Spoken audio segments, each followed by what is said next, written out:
For Americans who were born after the attacks on September 11th, 2001, it might be hard to imagine living in a country that cares more about investing in young people than it does about blowing them up in the Middle East. Overnight, our lives went from Pokemon cards and collectible drinking glasses to patriotism and kicking asses. I remember at a cookout I got an American flag painted on my bicep and some guy saluted at it. Like, sir, that's my 10-year-old arm flab you're worshipping. We need to get a grip. But how could one not support George W. Bush and his trillion-dollar war, when every night our TVs told us it was the only way to keep our airspace safe? From the 24-hour news cycle all the way down to our precious Disney Channel, which continued Walt Disney's long history of pumping out war propaganda to keep American homes devoted to supporting the cause with fresh young soldiers and cold hard cash. Today, we're diving into the post 9/11 promos that Disney Channel aired through 2002, which Twitter user Alana_who_ resurfaced earlier this month. With the flag-focused enthusiasm of Betsy Ross and the kid glove coddling of a first-year guidance counselor, it's time to realize that this memorable ad campaign that I thought was made to make kids feel better is actually an example of modern-day propaganda that was cleverly timed with the congressional resolution that would lead to American troops causing the deaths of over 500,000 people in the Middle East who had nothing to do with 9/11. It seems like Lady Liberty has a big pair of oil-soaked Mickey ears on her head in today's installment of Clip Breakdown.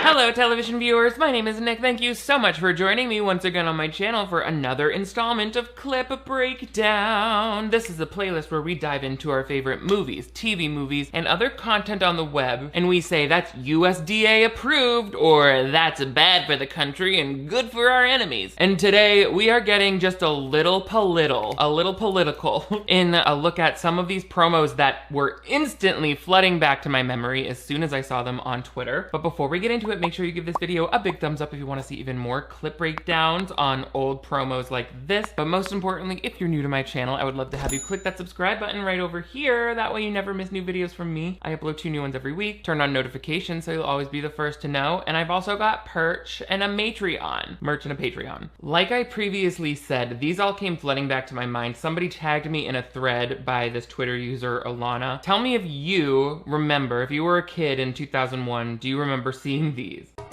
The flag means everything to me. It means life, it means freedom, it also means unity, and it means love. Wow, okay. Is there anything the flag doesn't mean, Beverly? She said, and it also means flowers, and it means 4th of July parties, and it means presents at Christmas. So they must have had Toby Keith songs playing on repeat in the hair and makeup room, didn't they? It's weird hearing a long form version of this calypso guitar strumming, because it's like they just keep looping it, and it's like doom doom da ding doom doom da doom doom 9/11. So as you'll see, this promo is very much about the flag. I spent my whole life pledging allegiance, and I don't think I can ever look at a flag the same way. The flag stands for us as a group of people being united and being with each other. Okay, but I'm also pretty sure like the stars stand for the 50 states. I'm just saying, are we trying to teach kids about the American flag or instruct them on what emotions it should figuratively represent to them? Also, I'm obsessed with them having the mom from Even Stevens in this PSA, presumably just because she played a politician on the show. She's here to be like, the Pledge of Allegiance is fun. She literally does a sign of the cross when she says it. Starting your day by praying to the God-blessed USA is like a big tall glass of OJ for your heart flag. Okay, Mom. In a way, it made sense as a kid that they would just be talking about what the flag represents because they don't want to explicitly mention like terrorist attacks or 9/11. But looking back on it now, I'm like, the flag does not have the same great symbolic feelings that it did back then. It's kind of a little bit more like, why are you so obsessed with the flag? What do you want to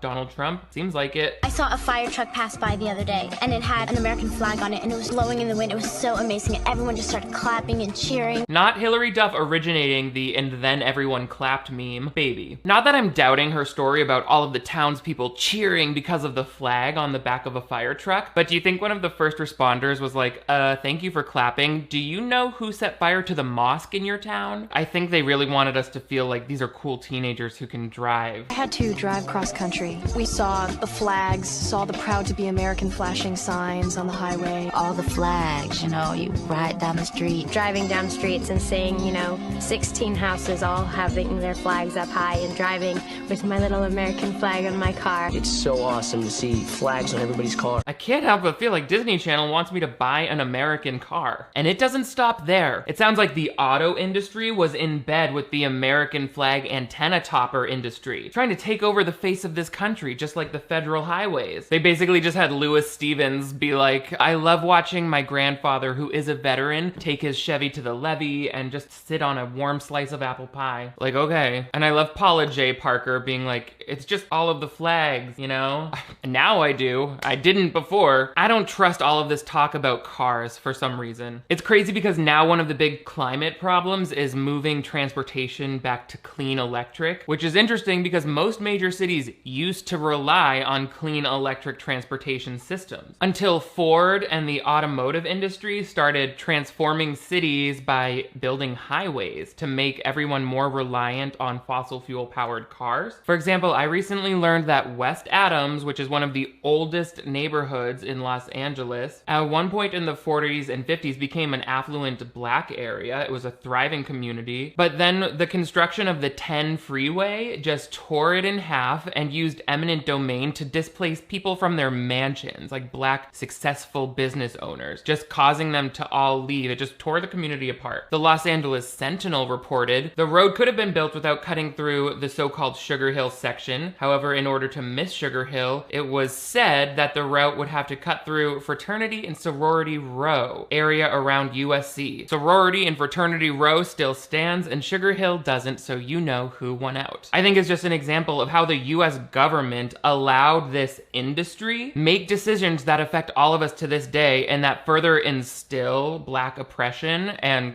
white supremacy into the government. Like, our American infrastructure is already unfair. But the point is, since we already had major cities on clean energy systems, we can always get back there. We just need to invest in that infrastructure. So now that climate change is making the use of fossil fuels feel like a problem even for the mega wealthy white people, we can finally have governments moving towards that clean energy infrastructure. So it's really important that we vote for and promote policies that help make transportation more accessible and equitable for the whole community. It's kind of a win-win situation because according to the Bureau of Labor Statistics, jobs in clean energy have wages that are 19% higher than the national average. We really need the US to achieve net zero greenhouse gas emissions and limit the global average temperature rise to 1.5 degrees Celsius. That's going to help mitigate socioeconomic disparities. And by creating those jobs, we're giving an opportunity to advance racial equity. So, we got to invest in green jobs. But that's not even what we're talking about here. We're still on the flags. If by this point in the 30-second promo, you have not gone to your local Joann Fabric and bought all of the American flag printed sweatpants they sell there, if you didn't get those little stretchy socks with stars and stripes on them, you need to go deport yourself. We should try to keep the flags flying to show that we still remember and that we still care and that we're still together in this. Now, more than ever, it's important for people like you to express themselves every day. Yeah, I forgot that COVID-19 didn't start the tradition of having TV commercials say, now more than ever. Now more than ever, your home is your haven. Now more than ever, it isn't just about vision. Now more than ever, it's important to stay connected. Okay, well now more than ever I have the option to skip the commercials, so I guess we're all living in unprecedented times, aren't we? How come for Americans when the TV says, now more than ever, Velveeta shells and cheese will make you happy somehow? We're like, okay, let me get my purse. But God forbid the entire scientific community of the world tells us to get vaccinated because then it's, oh, nope, brainwashing. That's crazy town to me. Okay. This next promo did not hold back. They got the budget. They got the security team on all of the entrances and exits because First Lady of the United States, Laura Bush, is here and she is wide awake. Hello, I'm Laura Bush. All across the country, everywhere I look, I see an American flag. It's wonderful to see. In fact, I haven't blinked once since September 12th, just so I don't miss one single flag on the top of a church, or a Little Red Schoolhouse, or a Dunkin' Donuts Baskin Robbins. I want to know who it is behind the camera that's making Laura Bush look so scared right now. But more importantly, I want to know if they work for the United States or Disney. I think they have the woodsman from Snow White just standing next to the camera with an axe, like he's ready to make a chop as soon as she gives any classified info. Boom! We got a clone on standby. Fake Melania. Again, Laura is just telling us to love it when we see a flag, and that's somehow good for the country. I can't help but feel like they're trying to start planting this seed in kids' minds that the flag is somehow stands for everything that America is ever doing in any country. Because like, if they're telling me, oh, that flag stands for fighting for good and unity and together, then I'm not gonna worry too much when I see that flag painted on a missile that's killing a bunch of children, is I think what they're trying to say. I don't know, maybe I'm wrong. Our flag stands for all of us, every single American. It stands for the rights of many people, religions, and beliefs. Did anyone else notice how she said many people in religions, not all people in religions? I'm sure that was just a subtle mistake / qualification that accidentally passed through every level of the executive branch for approval. But anyway, Laura, love your hair. You look fabulous. What were you saying about Islamophobia? That's what freedom's all about.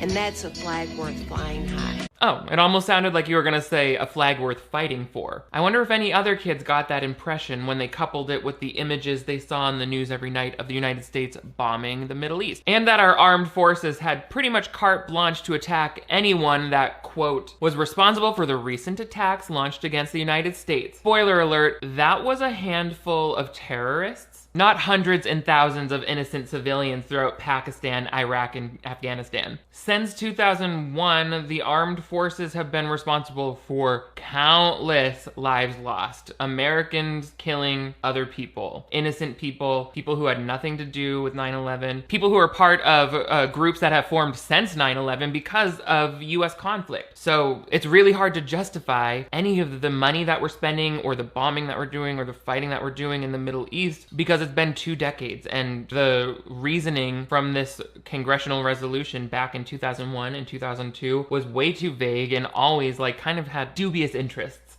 People like you express themselves every day on Disney Channel.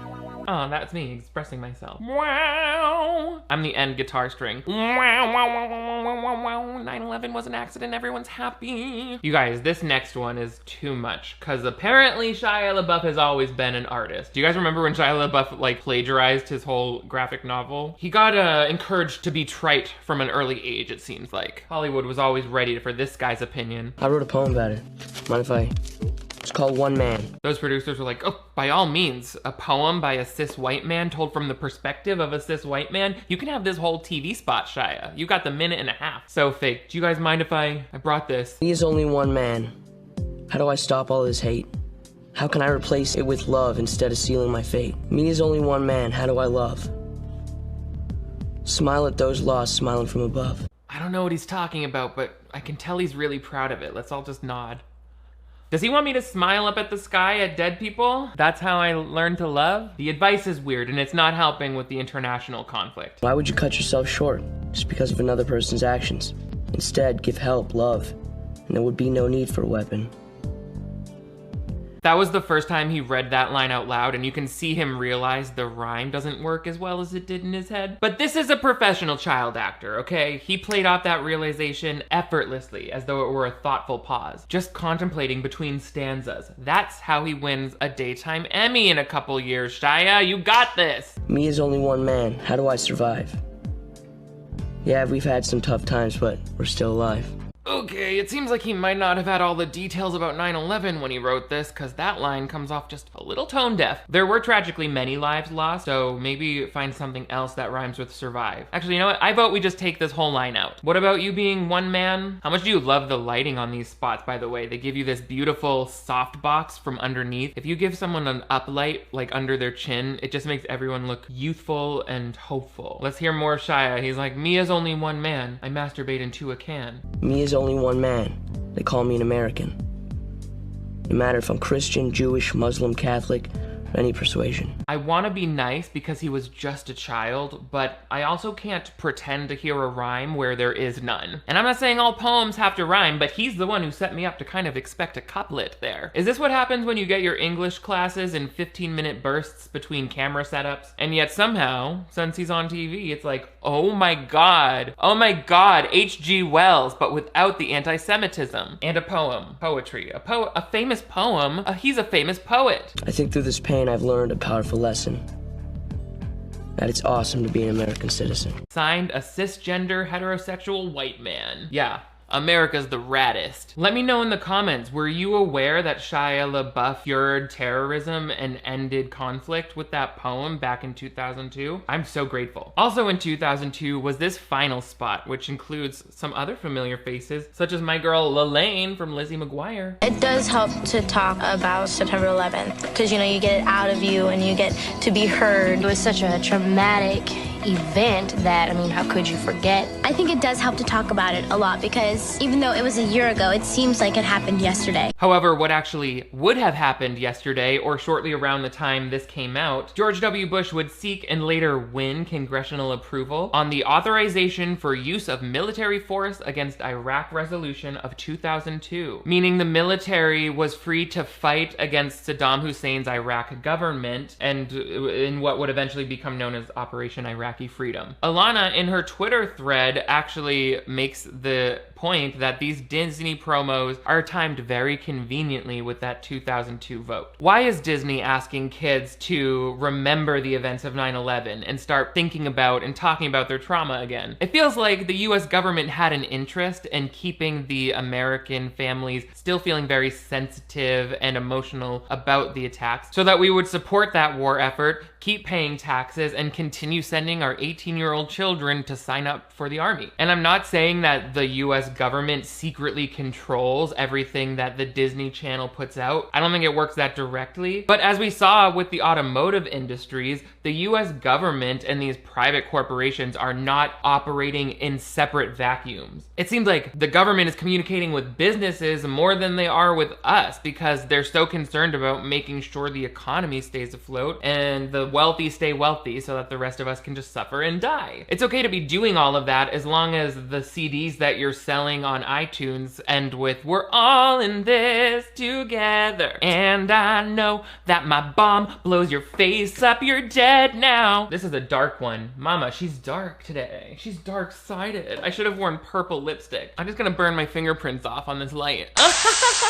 If the CIA shuts down my channel, we know why. We know why. I think communication is very important. I was just about to say that. I talk with my family about it a lot and my friends. Tamir and I, we talk about it all the time because it's still on the news. Tell your loved ones you love them, but don't be afraid of that, you know? It's a healing process. Yeah, it's definitely a healing process. Oh, I see. Which part of the missile airstrike process is most healing? When do any of the civilians who had their lives taken or destroyed by that action get a slice of that ooey gooey melty healing pie? I hope there's a big scoop of Freedom vanilla ice cream on top. Brown University's Costs of War project estimates that at least 480,000 people have died directly due to conflicts from the US wars in Iraq, Afghanistan, and Pakistan. And more than 244,000 of those, so more than half, are civilians, just completely innocent children and parents and people just trying to live their lives like you and me. Did you know that the military doesn't do really anything to record the toll of civilian lives lost where they're dropping bombs? They're just there to fight and win. People who worked for the people dropping the bombs have said, like, we didn't really care too much about civilian lives lost. But for decades, that wasn't reported on. I really had no idea. I was never thinking about all of the innocent lives and the lives of people who sign up for the army in those countries, but because we're making life harder for them. You know, it's like, it's kind of unconscionable. Anand Gopal and Azmat Khan published a New York Times report showing that the actual rate of civilian casualties in Iraq turned out to be 31 times higher than the one reported by the US military. They got to downplay it by 31 times. That's crazy. 3,100%. To me, it's just so fascinating to look back at the television that we were mindlessly consuming because we were children and realizing that it was all much more deliberate than I originally thought. A lot less was about making me feel good and growing up healthy, and more about just making me grow up ready to help support the country. So I feel like it's really important that we stay vocal about our desire for peace in the Middle East, for pulling out of the Middle East, for stopping US conflict in these Middle Eastern countries, and supporting, you know, basically ending the war in Iraq. Also, it would be wonderful if the US could start figuring out how we want to reckon with this death toll that we are responsible for